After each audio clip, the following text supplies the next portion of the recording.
Hey everyone, my name is Caroline Campbell. I'm a career peer for Kent State University, and today we're going to go over the top 5 tips for virtual career fairs. Number 1 is the early bird catches the worm. Before you attend Education Employment Day, you're going to want to sign up for a Handshake account with KSU. The best part about Handshake is you can sign up for employer sessions early to ensure that you're able to meet with the organizations that you want. Doing this early is important, especially if there are certain employers that you want to speak with. Here's a look at the Virtual Education Employment Day page on Kent State's Handshake Events tab. Registration opens on March 8th. Tip number 2 is you're going to want to dress your best. Your appearance is the first impression your employers will have of you. Even though virtual career fairs you're not meeting physically with them, dressing professionally shows that you are motivated to be talking to prospective employers, and it will make you feel more prepared and confident. Experts agree that a conservative, professional approach to dress for an interview is the best way. Here's KSU's Career Exploration and Development Guide to Interview Dress on our website that specifically applies to attending Education Employment Day. You're going to find that under tip number 5. Alright, number 3 is we're going to want to zoom our best. Setting yourself up in a clutter-free space is good for you and your potential employer. Be sure that you have a neutral and clean background and minimize any distractions or interference.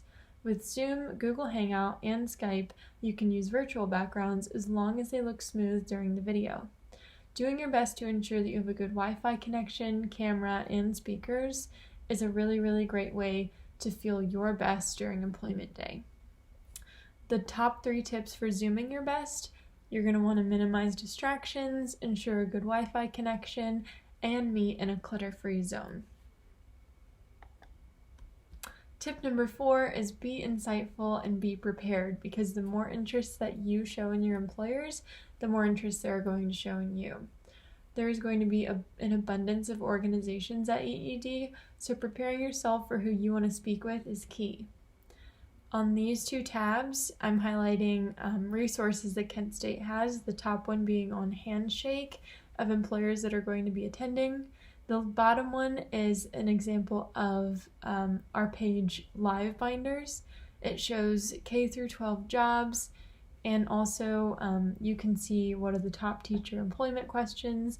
You can prepare questions for employers and formulate possible interview answers. Lastly, what comes next? Tip number 5, you're going to want to follow up.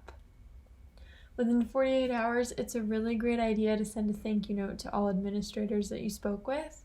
Thank yous can be sent through the mail or via email. If you plan to send an electronic thank you, be sure to include a copy of your electronic resume and portfolio if you're using one.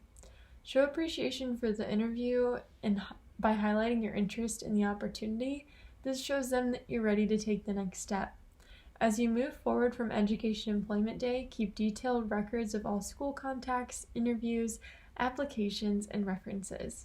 That way, making follow-up phone calls with districts down the line is a lot easier.